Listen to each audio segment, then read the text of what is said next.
사도행전 9장 32절부터 43절입니다. 제가 봉독하겠습니다. 그때에 베드로가 사방으로 두루 다니다가 룻다에 사는 성도에게도 내려갔더니 거기서 애니야라 하는 사람을 만나매 그는 중풍병으로 침상에 누운 지 8해라.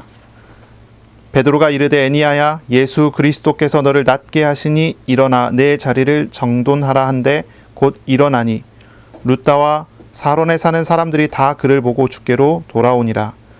욥바에 다비다라 하는 여제자가 있으니 그 이름을 번역하면 도르가라. 선행과 구제하는 일이 심히 많더니 그때에 병들어 죽음에 시체를 씻어 다락에 누이니라. 룻다가 욥바에 가까운지라. 제자들이 베드로가 거기 있음을 듣고 두 사람을 보내어 지체 말고 와달라고 간청하여 베드로가 일어나 그들과 함께 가서 이르매 그들이 데리고 다락방에 올라가니 그 모든 과부가 베드로 곁에 서서 울며 도르가가 그들과 함께 있을 때에 지은 속옷과 겉옷을 다 내보이거늘 베드로가 사람을 다 내보내고 무릎을 꿇고 기도하고 돌이켜 시체를 향하여 이르되 다비다야 일어나라 하니 그가 눈을 떠 베드로를 보고 일어나 앉은지라. 베드로가 손을 내밀어 일으키고 성도들과 과부들을 불러들여 그가 살아난 것을 보이니 온 욥바 사람이 알고 많은 사람이 주를 믿더라. 베드로가 욥바에 여러 날 있어 시몬이라 하는 무두장이의 집에서 머무니라. 아멘. 오늘 말씀은 사도행전 9장 32절부터 43절입니다. 예수께서 낫게 하시니 일어나라 라는 제목으로 함께 하나님의 말씀을 나누겠습니다. 이 교회가 하나님을 경외함이 온전하게 하나님을 경외하게 되고 또 하나님의 성령의 위로하심이 교회 안에 나타나게 되니까 교회는 든든히 세워져 가게 됐어요. 그 전까지 이 베드로는 예루살렘에 계속 머물러 있었지요. 박해가 일어나고 어려움이 있을 때 베드로는 예루살렘에 계속 머물도록 성령께서 그렇게 지도하시고 인도하셨어요. 그러다가 이제 교회가 든든히 서가기 시작을 하니까 하나님께서 이 베드로를 그리고 다른 사도들을 다른 지역, 이제 예루살렘을 떠나 유대 지역을 순회하면서 사역을 하도록 하나님께서 그렇게 인도를 하신 것입니다. 이스라엘 외부로 다니지는 않고 유대 땅과 사마리아와 갈릴리 지역을 다니면서 사역을 했어요. 이것은 일종의 신방이라고 할 수 있을 것 같아요. 박해로 흩어진 성도들의 지역과 가정을 방문하고 하나님이 주시는 은혜의 사역을 행하는 그러한 모습이 오늘 나오는 이 본문에 소개가 되고 있는 것이죠. 하나님께서 베드로에게 이 예루살렘 떠나서 온 이제 유대 지역을 다니면서 사역을 하도록 하셨는데 이 사역을 하도록 찾아가도록 하신 이들은 어떤 사람이었을까요? 오늘 나오는 본문에 나오는 사람들이 이 베드로가 만나서 사역했던 이 신방을 통해서 사역했던 사람들의 대표적인 예라고 할 수가 있습니다. 베드로가 이 유대 지역을 순회를 하면서 사역을 했을 때 많은 사람들을 만났고 많은 지역 교회들 그리고 떠나서 자리 잡은 성도들을 다 방문을 한 것이죠. 그런데 그 중에서 가장 대표적인 사람을 두 사람을 꼽아서 여기에 소개를 하고 있는 거예요. 주님께서 베드로에게 가게 해서 만나게 하는 사람들은 누구였냐면 8년 된 중풍병자인 애니야라는 사람, 그리고 헌신자인 도르가라는 사람인데요. 이 사람은 죽었습니다. 죽은 사람입니다. 이 사람들을 예수님께서 이 베드로에게 찾아가도록 하신 것이죠. 하나님의 눈은, 하나님의 관심은 이런 사람들에게 먼저 있었던 것 같습니다. 우리의 친구가 되어주시는 주님은 어디에 시선을 두고 계십니까? 우리의 연약함과 우리의 아픔에 시선을 먼저 두고 그들을 먼저 낫게 하고 그들과 함께 하는데 우리 주님께서는 그 마음을, 그 눈을 보고 계시는 것입니다. 때로는 교회에서 그리고 우리 개인들에게 있어서 하나님께 기도하는 제목이 무엇일까 생각을 해보니까 어떤 면에서는 무엇인가를 성취하는 일, 무엇인가를 이루어내는 일에 관심이 참 많다는 그런 생각을 하게 됩니다. 업적과 성취에 관심이 많고요. 어떤 내가 높이 올라가고 이렇게 하는데 관심이 많고, 그래서 어떤 사람을 만나게 해달라고 기도합니까? 나에게 도움이 될 만한 사람, 나에게 필요가 채워질 수 있을 만한 그런 사람을 만나게 해달라고 자꾸 기도하게 되지 않습니까? 하지만 우리 주님께서는 베드로를 순회하게 사역하게 하면서 만나게 하는 사람들은 그런 사람이 아니었다는 거죠. 오히려 더 고통과 어려움 중에 있는 그런 사람들에게 우리 주님의 눈이, 우리 주님의 시선이 거기에 머물고 있는 것입니다. 주님께서 오셔서 처음 공생애의 사역을 시작하실 때도 마찬가지였어요. 우리 주님께서는 먼저 어떤 사람을 찾아가셨습니까? 가난한 사람, 억눌린 사람, 가두어져 있는 사람, 포로가 된 사람 같은 그런 사람들을 찾아가셔요. 그들에게 아름다운 소식을 선포하시고 그들을 구하시는 일들을, 그들을 구하시는 사역을 하시는 것이죠. 우리가 어디에 관심을 갖고 누구를 보느냐 하는 것이 굉장히 또 중요한 내용이 될 거예요. 굉장히 우리에게 도움이 될 만한 사람을 만나는 것도 중요합니다. 하나님께서는 그런 일도 우리를 위하여 준비하셨고 만나게 하실 거예요. 그런데 우리 주님의 관심이 오직 거기에 우선되지는 않습니다. 우리 주님의 관심, 우리 주님의 눈은 우리의 연약함에 있고 우리의 부족함에 있고 어려운 성도들에게 있고 어려운 사람들에게 있습니다. 주님은 그들에게 찾아가셔요. 그들의 연약함을 먼저 보십니다. 주님께서 그들과 함께 우시고 그들의 연약함을 짊어지십니다. 주님을 먼저 알아가게 그들에게 은혜를 베푸시고자 하십니다. 우리 자신 안에서도 마찬가지예요. 우리 외부에서도, 우리 교회에서의 사역에서도 우리는 연약한 자를 먼저 돌아봐야 하지만 또 우리 자신에 대해서도 생각해 봐야 돼요. 나는 하나님 앞에 무엇을 가지고 기도하고 있습니까? 나는 하나님 앞에서 무엇을 찾고 있습니까? 무엇을 구하고 있습니까? 우리가 가지고 있는 상처와 고통을 외면하려고 하지 않고 눈 감으려 하지 않고 그것을 바로 볼 수 있어야 되고요. 우리의 연약함을 짊어지시고 우리의 연약함 가운데 찾아오시는 주님을 먼저 알아갈 수 있어야 되겠습니다. 우리는 주님께서 함께 하시는 그 길에 서 있어야 돼요. 주님의 인도하시는 그 자리에 서 있어야 돼요. 주님은 우리의 어려운 시기에 우리를 만나주시고 우리를 일으켜 세우시고 우리에게 역사하시고자 하십니다. 눈을 감지 않고 눈을 떠야 됩니다. 바로 봐야 합니다. 그리고 주님께서 뭐라고 말씀하시는지를 들어야 합니다. 그 속에서 우리는 나아가야 합니다.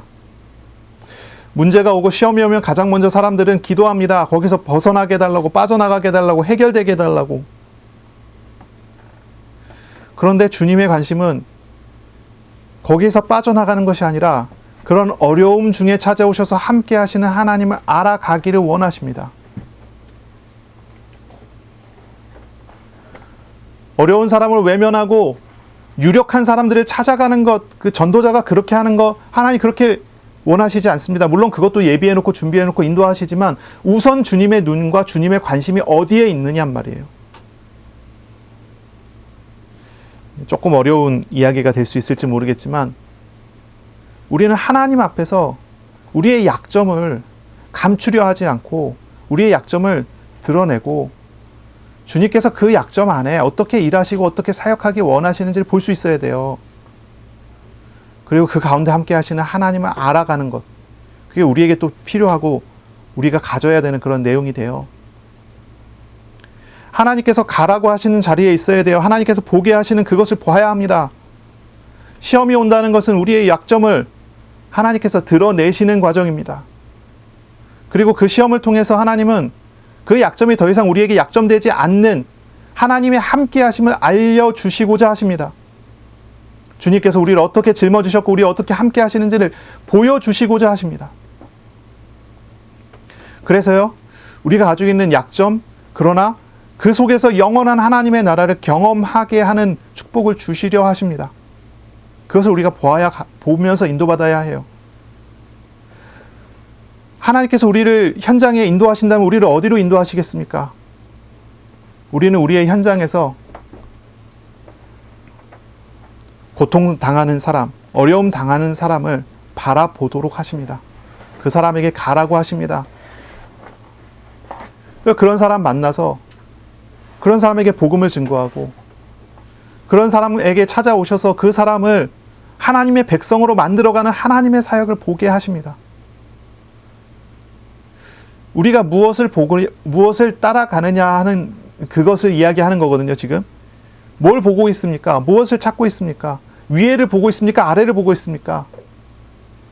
주님께서는 아래를 보고 계십니다. 그럼 우리도 아래에 방향을 맞춰야 합니다.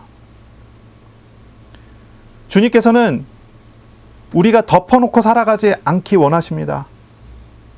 우리 안에 있는 것을 다 드러내 하나님 안에서 그것이 발견되고 그것이 하나님 나라의 축복으로 변화되어지는 것을 보고자 하십니다.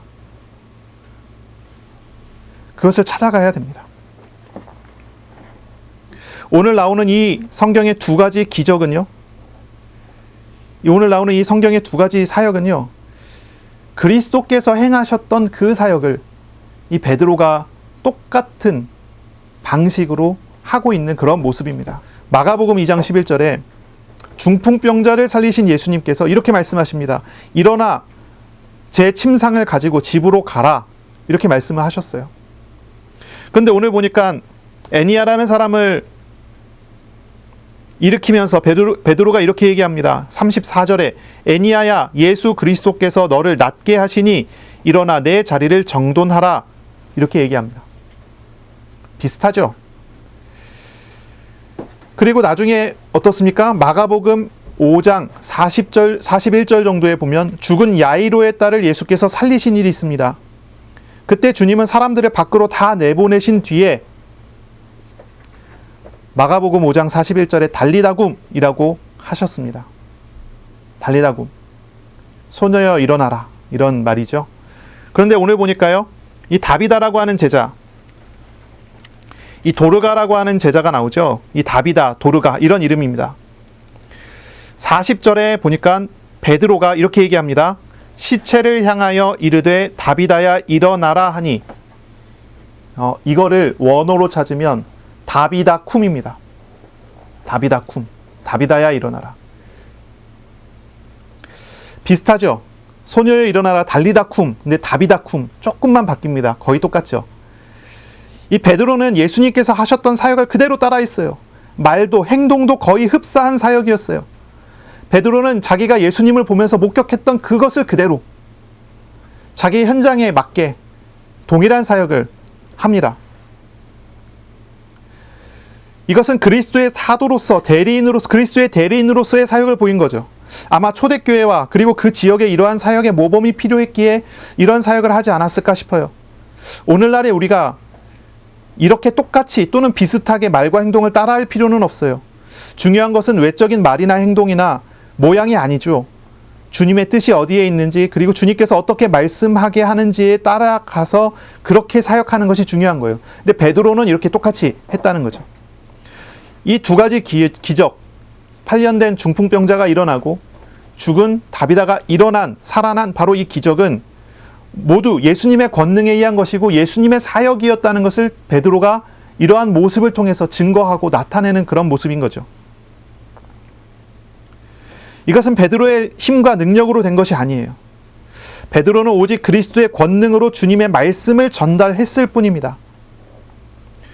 예수님의 말과 행동을 기계적으로 적용하는 것은 뭔가 되게 맞지 않아요. 뭔가 이렇게 좀 미련한 그런 행동이에요. 그 말씀의 행동의 의미와 그 내용을, 그 마음을 알고 닮아가고 주님의 뜻에 따라, 주님의 시간표에 따라서 사역하는 것이 옳은 것입니다. 치유의 말과 치유의 행동이 아니라 그 연약함을 알고 그 연약함을 짊어지시는 주님의 마음을 따라서 사역을 해야 됩니다. 그래야지 사람을 살리게 되고 나도 살게 되는 것이 그 안에 있는 거죠. 베드로가 어떤 말과 어떤 행동을 어떤 방식으로 어떤 중심을 가지고 했느냐에 따라서 이런 표적이 나타나는 게 아니에요. 그러니까 누가 했느냐, 어떤 이름으로 했느냐, 어떤 방식으로 했느냐에 따라서 그런 사역이 일어나는 것이 아니에요. 많은 경우 이렇게 착각하게 되기도 하는데 이건 정말 착각이에요. 베드로가 아니라 누가 갔어도 그 두 사람은 중풍병에서 일어났고 죽은 자가 살아났을 거예요. 그러니까요, 이거 우리가 잘 생각해 봐야 돼요. 이렇게 말했기 때문에 일어난 것도 아니에요. 이렇게 표현했고 또 베드로가 어떤 중심을 가지고 사역했기 때문에 그 사람들이 일어난 게 아니에요. 하나님께서 이 애니야를 일으키길 원하셨고 하나님께서 이 다비다를 살리기를 원하셨기 때문에 그 마음과 그 뜻을 받아서 간 사람이 그 사역을 한 거예요. 우리가 다른 사람을 살리는 힘을 우리 인간이 가질 수는 없어요. 그들을 짊어지시고 그들을 구원하시는 분은 오직 우리 주님 하나님이시고, 그 사역은 오직 하나님의 의지에 따라서 이루어져야 돼요. 하나님께서 그렇게 하시기 원하시면 살아나는 거예요. 하나님께서 원하시지 않으면 그렇게 되지 않아요. 그러므로 우리가 중요한 것은 하나님께서 무슨 마음을 가지고 계시고 무슨 뜻을 가지고서 그곳에 있기 원하시는가, 무슨 말씀을 전하기 원하시는가, 그거를 알아가는 데 있어요. 거기에 우리가 마음을, 생각을 집중해야 되는 것이죠. 주님께서 무슨 마음을 가지고 계신가. 우리가 행동을 배우지 말고 말을 배우지 말고 베드로의 마음도 아니고요, 하나님의 마음을 배워야 돼요. 하나님의 마음을 따라가야 돼요. 하나님의 마음을 내 마음에 채우고 주님의 생각으로 내 생각을 충만하게 하는 것입니다. 그러면 내가 주님이 원하시는 장소에 서게 되고 주님이 원하시는 일에 응답을 받게 됩니다. 이것이 중요한 거예요. 우리가 기도해서 응답받죠? 내가 어떠한 마음으로, 어떠한 중심으로 어떻게 기도하면 응답받습니까? 이게 착각이에요. 우리가 어떠한 마음으로, 어떠한 중심으로 어떻게 간절히 기도해서 응답받는 게 아니에요. 하나님의 마음이 어디에 있고 하나님의 생각이 어디에 있는지를 따라 하나님 앞에서 기도하게 될 때 되는 거예요. 우리가 응답받는 것은 하나님의 의지에 따라 우리에게 주어져야 되는 것이지, 하나님이 준비하신 것을 우리가 받는 것이지, 하나님의 생각과 상관없이 내가 어떻게 해갖고 받는 것이 아니에요. 우리의 신앙은 하나님과의 만남 속에 있고 하나님의 주권 속에 있어요. 하나님께서 어떻게 생각하고 어떻게 이끌어가는가를 우리가 알아가고 따라가는 데 있어요. 그리고 우리의 하나님은 아주 선하신 분으로서 우리를 위하여 많은 일들을 하시죠. 아버지가 자녀를 챙기고 아끼고 이끌어가듯이 우리 하나님은 우리를 자녀로 맞아주시고 우리를 인도해 가세요. 우리를 지켜주세요. 우리 주님은 아주 인격적이시기 때문에 우리의 행동에 따라서 저울에 달아갖고 대가를 주고 하는 그런 방식의 만남을 갖지 않아요. 우리 하나님은 인격적이시기 때문에 행동이 아니라 하나님의 사랑과 하나님의 선하신 의지를 따라 우리를 만나주시고 우리에게 일하시고요. 강제적으로 일하시지도 않아요. 우리에게 물어보시고 우리의 마음에 우리에게 필요한 것을 채워가시는 분이 우리 하나님이세요. 우리가 기도하며 응답받기 원하시고 또 우리의 삶의 표적과 역사가 일어나기 원하신다면 내 것을 다 내려놓고 내 생각을 내려놓고 내 의지와 내 행동과 내 말을 다 내려놓고 주님의 마음이 어디에 있는지, 주님의 생각이 어디에 있는지, 주님의 뜻이 어디에 있는지를 간구하고 찾고 그걸 배워가고 그렇게 해야 돼요. 그러면 우리가 주님이 원하시는 자리에서 발견될 거예요. 주님이 원하시는 응답을 얻어가기 시작할 것입니다. 그럼 우리가 달라고 기도하는 어떤 것보다도 훨씬 더 수준 있고 좋은 응답들로 하나님께서 우리에게 채워가실 거예요. 자, 베드로는 루다에 들렸습니다. 이 루다에서 애니야를 만났어요. 8년간 중풍병에 걸린 그에게 예수 그리스도께서 너를 낫게 하시니 일어나 너의 자리를 정돈하라 라고 했어요. 그리고 이 애니야가 일어나게 됩니다. 일어나서 자리를 정돈하라는 말은 무엇입니까?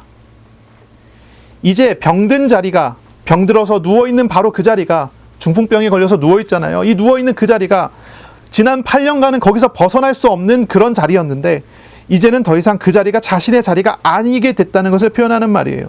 일어나 자리를 정돈하라 라고 했어요. 물론 밤이 되면 다시 누울 자리를 만들어야 합니다. 하지만 지금은 누워있지 않아도 되는 치유의 시간이고 하나님의 임재의 시간이고 하나님의 구원의 시간이 되었음을 선포하는 말이기도 합니다. 우리는 지금 구원의 시간 속에 있는 거예요. 주님은 우리에게 말씀하십니다. 일어나라 라고 말씀하십니다. 지금 그 자리에 머물러 있지 말라고 하십니다. 하나님과 함께 하라는 것입니다. 하나님과 함께 일어나라는 것입니다. 하나님과 동행하는 새로운 자리에 길에 서 있으라고 말씀하시는 어떤 그러한 말씀으로 우리가 들을 수 있습니다. 자, 도르가를 볼게요. 이 도르가는 어떤 사람입니까? 이 사람은 선행과 구제의 일을 많이 하던 그런 사람이에요. 도르가가 죽었다는 그 소식이 베드로에게 전해졌어요. 그 소식을 듣고 베드로는 욥바로 향합니다. 이 욥바의 이 도르가의 집에서 장례식은 그 집에서 치루어지고 있었어요. 도르가는 다락방에 누워 있습니다. 사람들은 염을 하고 친구들과 친척들은 슬퍼하면서 장례식에 참여하고 있었어요. 베드로가 도착을 했습니다. 그러자 많은 과부들이 도르가가 자신에게 해준 선물을 보여줍니다. 도르가가 살아있을 때 우리를 이렇게 섬겨줬다고 이렇게 얘기합니다. 그것은 어떤 거냐면 겉옷과 속옷입니다. 그러니까 외투와 셔츠를 보여주는 것입니다. 그들은 도르가가 자신들을 어떻게 사랑으로 섬겼는지를 말한 거예요. 가장 가난하고 외롭고 고통스러워하던 사람들을 섬기고 또 섬겼던 사람이 이 도르가라는 사람이었던 거죠. 베드로는 사람들을 다 내보냅니다. 그리고 무릎 꿇고 기도합니다. 그리고 다비다야 일어나라 이렇게 얘기합니다. 다비다 쿰이라는 말로 도르가를 일으킵니다. 도르가가 다시 살아났어요. 베드로는 손을 내밀어 일으키고 성도들과 과부들을 불러서 그가 살아난 것을 보여줬습니다. 이로 인해서 온 욥바 사람들이 알고 많은 사람들이 주를 믿게 되는 일이 벌어졌어요. 하지만 이 도르가가 다시 살아났죠. 하지만 이것은 소생입니다. 부활은 아니에요. 도르가는 시간이 되면 다시 죽을 것입니다.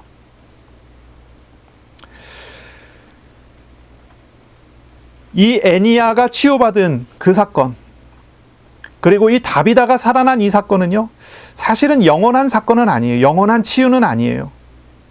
영원한 어떤 응답은 아니에요. 이따가 곧 다시 없어질 시한부가 있는 것입니다. 애니야도 다시 나이가 들면은 병들 것입니다. 죽을 것입니다. 다비다도 살아났지만 시간이 지나면 다시 죽게 될 것입니다.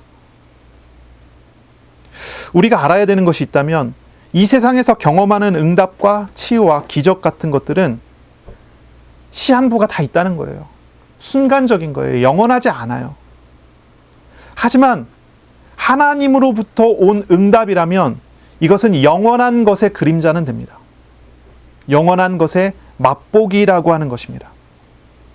모든 것들은 시간이 지나면 다 없어지게 되지만 그때 하나님과 함께하는 그 은혜는 영원히 하나님의 자녀에게는 남게 되고 영원히 하나님 품 안에서 살아가게 되는 그런 것이 있게 되는 거죠. 우리가 영원한 것과 순간적인 것을 구분할 줄 알아야 돼요. 영원한 것과 순간적인 것을 생각할 수 있어야 돼요. 어떤 것이 영원하고 어떤 것이 순간적인 것인지. 영원한 것은 무엇입니까? 우리가 성경을 통해서 얻을 수 있는, 배울 수 있는 가장 중요한 한 가지가 있습니다. 영원한 것은 무엇입니까? 바로 하나님이십니다. 하나님의 말씀입니다. 꽃은 시들고 풀은 마릅니다. 그러나 하나님의 말씀은 영원합니다. 말씀으로 함께 하시는 하나님, 우리를 인격적으로 만나주시는 하나님은 영원하신 하나님이십니다. 우리에게 오신 영원히 떠나지도 않고 영원히 버리지도 않는 우리 삼위일체 하나님은 영원하신 분이십니다. 우리는 이 육신, 순간적인 이 육신을 떠나서 하나님 나라에 가겠죠. 우리가 소유하고 있는 이 소유도 다 벗어버리고 가겠죠. 불교에서는 뭐 이런 얘기 하잖아요. 빈몸으로 가서 빈몸으로 와서 빈몸으로 간다고 뭐 그런 얘기 하잖아요. 공술의 공수거 뭐 이런 얘기 하죠. 우리는 어떻습니까? 빈손으로 와서 하나님을 얻어서 하나님 나라로 갑니다. 이게 우리가 영원한 하나님을 만난 사람의 축복입니다. 영원한 하나님과 함께하는 그런 응답입니다. 하나님은 우리를 사랑하시고 나를 위하시고 나와 동행하시고 나에게 선을 행하시는 하나님이십니다. 바로 이 사실은 영원하고 변하지 않는 것입니다. 전혀 변하지 않아요. 순간적인 것들이 있죠. 그건 무엇입니까? 하나님을 제외한 나머지는 다 순간적인 것입니다. 하나님으로부터 받은 응답들도 다 순간적인 것입니다. 응답하시는 하나님은 우리와 영원히 동행하시면서 우리에게 영원한 응답을 계속 때마다 날마다 시간표마다 주시지만 하나님의 은혜, 하나님으로부터 받은 많은 것들은 다 이제 없어질 것들입니다. 응답들, 축복들 이런 것들은 하나님, 영원한 하나님의 나라의 맛보기에 불과합니다. 표적이라는 단어를 썼죠. 표적이라는 것은 뭔가를 지시하는 겁니다. 하나님 나라가 임한 표적이 나타났습니다. 예수님께서 사역하실 때 하나님 나라가 임한 표적이 막 나타났죠. 회당에서 귀신이 막 쫓겨나는 일이 벌어지고 병들이 치유받는 일이 벌어졌어요. 하나님의 나라가 그곳에 임했다고 하는 증거와 표적들이 나타난 거예요. 바로 이 하나님의 나라는 주님께서 계시는 장소, 주님께서 만나주시는 사람에게 언제나 있습니다. 그러나 주님께서 그 회당을 떠나고 난 다음에는, 그 현장에는 그 하나님의 나라가 영원히 지속되지 않습니다. 다시 귀신 들린 사람이 그 회당에 들어와서 활동할 수도 있잖아요. 우리가 이것을 알아야 돼요. 영원한 것은 무엇이고 순간적인 것은 무엇입니까? 우리와 함께 하시는 하나님을 정말로 알아가야 합니다. 하나님이 주신 응답을 붙잡고 그 응답으로 행복을 느끼려고, 그 행복을 얻으려고 그 응답을 붙잡고 늘어지지 마시고 하나님을 찾아가야 합니다. 하나님을 얻어가야 합니다. 우리에게 주신 축복과 응답들은 분명한 의미가 있습니다. 영원한 하나님의 나라의 맛보기로서 우리에게 주어졌어요. 하나님을 더 잘 알아갈 수 있도록 해주는 도구로서 우리에게 주어졌어요. 그러니 우리는 그것을 통해서 하나님을 봐야 되고, 그것을 통해서 우리를 만나주시는 하나님을 대면할 수 있어야 됩니다. 그것이 우리에게 주신 진짜 축복이고 응답입니다. 지금 내가 서 있는 자리에서 하나님께서 함께 하십니까? 그럼 하나님께서 함께 하시는 역사와 증거들이 계속 일어나겠죠. 어떤 증거와 어떤 응답들을 가지고 계십니까? 여러분은 많은 응답들을 지금까지 받아왔잖아요. 하나님을 함께 하심으로 인하여서 질병의 치료를 받은 사람도 있을 것이고, 마음의 짐이 덜어진 사람도 있을 것이고, 경제적인 응답을 받은 사람도 있고요. 우리가 다양한 응답 속에, 다양한 인도하심 속에 우리가 살고 있지 않습니까? 그런데 한번 가만히 보세요. 그것이 정말로 영원합니까? 오직 영원한 것은 우리에게 찾아오시는, 나에게 응답하고 계시는 하나님만이 영원하십니다. 그것을 우리는 찾아야 되고 그것을 얻어야 하는 것이요. 영원한 것을 얻고 누리는 것이 우리의 삶에서 응답받을 진짜 중요한 것입니다. 하나님을 찾으세요. 하나님을 만나야 돼요. 이런 사실을 봐야 합니다. 애니야와 도르가가 정말 얻은 것은 그들과 함께 하시는 하나님을 경험하고 본 것입니다. 그것입니다. 우리가 얻어야 되는 게 그거예요. 우리는 표적을 따라가는 사람이 아니라 표적이 가리키는 실체를 봐야 합니다. 우리 주님, 삼위일체로 존재하시는 하나님께서 우리 가운데 계시다는 것, 우리에게 역사하신다고 하는 그 사실입니다. 순간적인 것들, 곧 없어질 것들, 응답이나 축복들을 언제까지 붙잡고 있어야 합니까? 그것은 이제 내려놓고 영원한 하나님을 알아가고 하나님의 은혜 속에 날마다 하나님 앞에 서야 합니다. 이게 중요합니다. 사실 인간의 어떤 본성적인 것 중에 하나겠지만, 우리가 뭔가 이렇게 응답을 딱 갖고 내 것으로 딱 삼으면 뭔가 편안해지잖아요. 근데 내 것으로 삼을 수 없는 것들이 내 앞에 계속 있으면 답답하죠.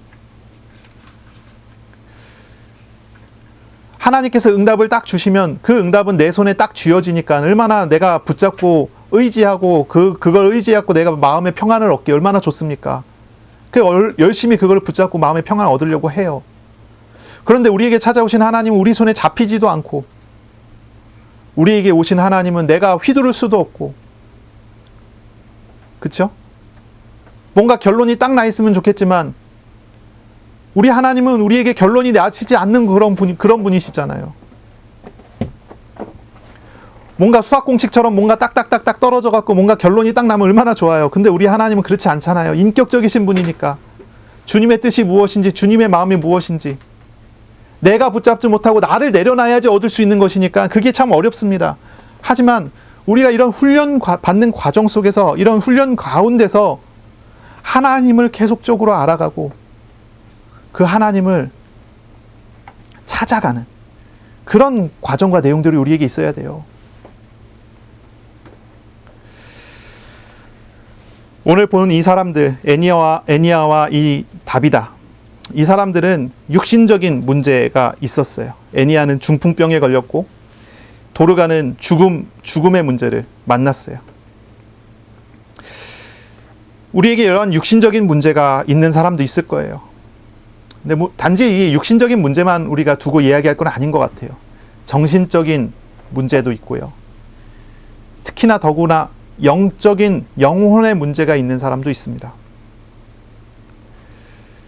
이런 사람들은 오늘 말씀 통해서 회복이 되고 치유가 되고 일어나는 축복이 있어야 합니다. 그런 은혜가 있기를 바랍니다. 육신적인 중풍병은 아니지만 정신적인 중풍병, 영혼의 중풍병에 걸려있는 그런 문제가 있는 사람들이 있어요. 그런 사람들은 오늘 우리에게 찾아오신 하나님 안에서 자유를 얻는 그런 복이 있으시길 바랍니다. 주님은 이런 사람에게 오늘 말씀하십니다. 일어나라 말씀하십니다. 일어남이란 무엇인가요? 일어남이란 무엇입니까? 오늘 성경 본문에는 육신의 질병의 치유가 일어났어요. 육신적인 것은 물론 다시 일어났다 다시 눕게 되겠지만 육신적인 것이 일어나지는 치유가 일어났어요. 우리가 여기에서 오늘 본문에서는 영원한 일어남을 생각해 봐야 될 것 같아요. 영원한 일어남. 이거는 영적인 질병의 치유입니다. 영혼의 병을 치유받는 그런 치유여야 할 것입니다. 이것은 하나님을 만나는 것, 영혼을 회복하는 것입니다. 하나님께서는 지금 우리의 삶에 하나님의 나라를 주시기를 원하십니다.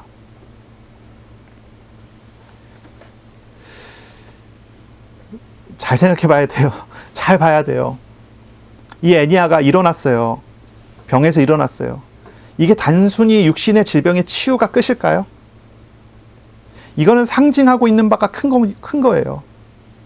죽은 사람이 살아났어요. 이거 소생이죠. 물론 부활은 아니에요. 다시 죽음이 올 것이지만 우리가 이걸 잘 생각해 봐야 돼요.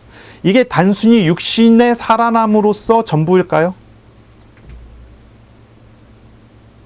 주님께서 말씀하시는 일어나라라고 하는 말이 단순히 육신의 치유만을 이야기하는 건 아니잖아요. 그 사람의 질병을 짊어지시는 전인을 치유하시는 말씀이에요. 육신과 영혼과 정신과 삶에 있어서의 모든 문제에 대한 명령이에요. 일어나라. 우리가 예수 그리스도를 인격적으로 만나서 주님과 동행할 때 주님은 우리에게 말씀하셔요. 일어나라라고 말씀하세요. 그리고 그 말씀은 하나님의 시간표에 따라 우리에게 나타나고 우리에게 역사될 것입니다. 영혼의 질병의 치유는 어디서 언제 일어납니까? 우리가 예수 그리스도를 영접하여 믿을 때 우리는 죽음에서 살아난 사람이 되었고요. 주님과 동행하며 살아갈 때 우리가 성장하면서 내가 변화된 사람이라는 것을 경험하고 알아가고 배워가기 시작을 하는 거예요. 언젠가 이런 메시지가 한번 선포된 적이 있었는데 기억하시는지 모르겠어요. 우리는 은혜를 받아야 합니까? 아니면 받은 은혜를 깨달아야 합니까? 이런 질문을 한 적이 있어요. 기억나시죠? 여러분은 은혜 받아야 합니까? 받은 은혜를 깨달아야 합니까? 하나님께서 우리에게 주신 은혜는 하나님 자신이 우리 마음에 들어오셔서 함께 하시고 사시는 거예요. 하나님께서 오셨어요. 하나님께서는 우리에게 하나님 자신을 주셨어요. 우리는 모든 것을 다 받은 거예요. 이미 은혜를 다 받았어요. 새로 받을 은혜라는 것은 있지 않아요. 우리에게 찾아오신 하나님께서 우리에게 때에 따라서 원하시는 의지에 따라서 일을 하실 거예요. 그 일과 그 역사를 우리는 경험해 나가면서 내가 이미 받은 은혜를 누려가기 시작하는 거예요. 새로 받을 은혜가 어디에 있습니까? 우리가 만난 하나님보다 더 큰 은혜가 어디에 있습니까? 이걸 우리 생각해 봐야 돼요. 이 애니아가 육신의 질병의 치유를 받았어요. 근데 이거는요, 그에게 찾아오셔서 함께 하시는 하나님께서 하나님의 시간표에 따라 하나님께서 그 사람에게 주신 은혜를 누리는 과정이에요. 이것이 사실이에요. 다비다도 마찬가지죠. 이 사람은 그리스도 안에서 다시 살아난 은혜를 간직하는 사람이에요. 하나님의 시간표에 따라 그에게 필요했기 때문에 다시 살아나는 일이 벌어진 것이죠. 그가 또 다른 은혜가 필요해서 그에게 뭐가 더 부족해갖고 여기서 이런 사역이 일어났나요? 또 다른 게 필요한 게 아니에요. 우리에게 이미 주어져 있는 은혜와 이미 주어져 있는 축복 속에 우리는 서서 가야 돼요. 우리는 이런 축복이 있어야 합니다. 이런 응답이 있어야 합니다. 하나님께서 우리에게 찾아오셨어요. 우리 삶에 오셨어요. 우리의 삶에 하나님의 나라를 우리에게 주시고자 하세요. 이미 하나님의 나라는 우리의 삶에 이미 와 있어요. 물론 완성되어 가기까지, 주님 다시 재림에 오시기 전까지는, 우리가 죽어서 하나님께로 가기 전까지는 완성이라는 것은 우리가 아직 보지 못해요. 하지만 이미 와 있는 이 하나님 나라, 이 하나님 나라를 알아가고 경험하고 얻어가는 그런 과정 속에 우리가 서 있는 거예요. 주님께서는 일어나라고 말씀하세요. 이 베드로를 통해서 말씀하셨고 오늘 우리들에게 말씀하세요. 일어나라고 말씀하세요. 이 일어나라는 말, 이 말을 우리가 정말 잘 알아들어야 돼요. 우리에게 이미 와 있는 그 은혜를 따라 세워주시기 바랍니다. 우리는 이미 그리스도 안에서 다시 산 사람입니다. 그리고 그리스도의 손이 함께하는 사람입니다. 일어나라라고 하는 말은 우리의 삶에 치유해 가시는 하나님의 음성입니다. 우리가 구원을 두 가지로 나눠요. 하나는 이제 우리가 예수님을 영접해서 하나님의 자녀가 되는 신분의 변화로서의 구원을 이야기하고, 또 하나의 구원은 성화라고 하는 것입니다. 우리가 예수님을 믿어서 구원받은 사람으로서 하나님과 동행하면서 하나님 나라에 이르기까지 점점점 나의 삶의 구원을 일으키시는 하나님을 계속 알아가고 경험하는 그런 과정입니다. 우리가 온전히 흠없이 거룩하여지는 것은 사실은 불가능한 일이고요. 그건 가능하지가 않아요. 그렇죠? 하지만 날마다 나의 삶을 구원하시는 하나님을 의지해 가는 우리의 삶의 과정이 있어요. 그걸 우리가 성화라고 하죠. 거룩하게 되어지는 것입니다. 우리가 예수님을 믿어서 하나님과 동행하면 우리는 점점 거룩해져 갑니다. 주님을 더 의지하게 되고, 주님께 나를 더 맡기게 되고, 내 것을 다 내려놓게 되고, 죄된 것을 버리게 되고, 미워하게 되고, 그렇게 되어지는 과정이 우리 삶에 있게 됩니다.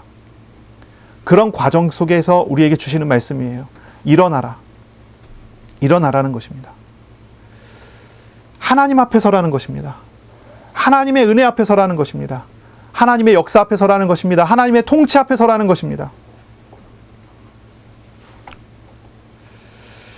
우리의 변화와 우리의 치유는 하나님의 마음에서부터 우리에게 전해지는 인격적인 권유입니다.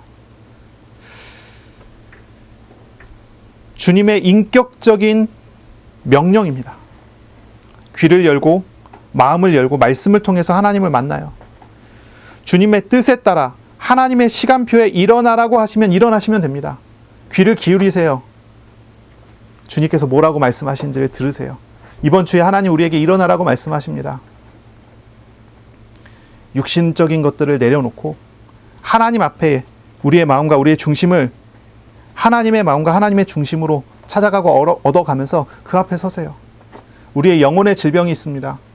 이건 죄된 것입니다. 죄라고 하는 것입니다. 이것이 우리의 영혼의 질병입니다. 우리를 계속 하나님 모르게 만들고 하나님을 떠나게 만드는 그런 내용들이 있습니다. 자꾸 나 자신을 세워가게 만들고 내 자신이 자꾸 무엇인가를 얻어가게 하는 그런 쪽에 우리를 자꾸 몰아가는 그런 것들이 있습니다. 그것이 우리의 영혼의 질병입니다. 우리를 계속 얽매고 우리를 억누르는 정신적인 문제도 있습니다. 그 모든 문제들 속에서 오늘 이 말씀을 정말 묵상해 보세요. 하나님께서 우리를 부르십니다. 일어나라고 하십니다. 주님께서 함께 하시니 일어나라고 하십니다. 모든 문제를 다 십자가에서 짊어지신 예수께서 함께 하심을 우리에게 보이시고자 하십니다.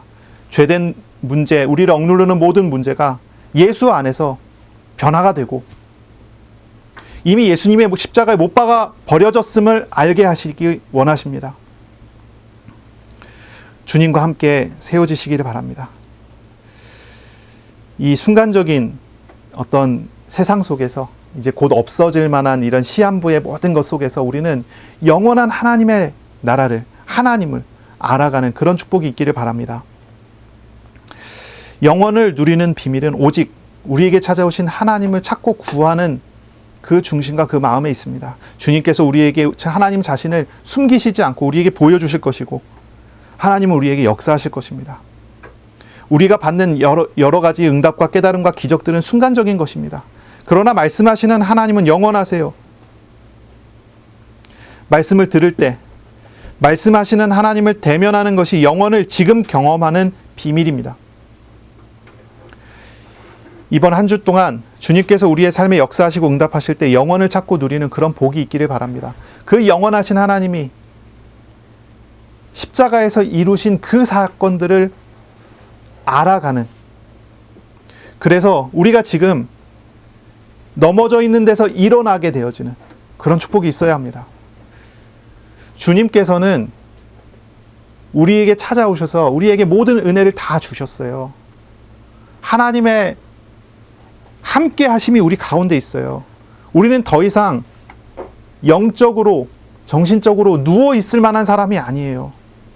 주님께서 다 해결하셨고 다 치유하셨고 전부 바꾸셨으니 우리 주님과 함께함을 알고 나에게 있는 영적인 질병과 육신적인 질병과 죄된 문제와 육신적인 질병조차도 전부 예수님의 십자가에 다 못 박아버리고 주님 손 붙잡고 일어나는 그런 주간이 되시기를 바랍니다. 우리의 친구가 되어주시고 우리를 치유하시는 예수님을 만나세요. 예수님의 십자가로 나아가세요. 주님이 우리의 연약함을 짊어지심을 정말 알아가시기 바랍니다. 영혼과 육신의 참 치유자가 되시는 예수님과 동행함으로 평안을 누리는 저 영원한 안식을 누리는 그런 주간이 되시기를 바랍니다. 기도하겠습니다. 하나님 감사합니다. 오늘 우리에게 말씀하시고 주님을 찾고 주님을 알아가도록 복 주셨으니 감사합니다. 우리가 이 순간적인 세상 속에 살아가면서도 영원한 하나님을 바라보고 영원한 하나님을 누리는 그런 복이 있게 하여 주옵소서. 하나님, 육신적인 문제 속에 어려움 속에 있는 사람이 있습니까? 시험 중에, 고통 중에, 갈등 중에 있는 사람이 있습니다.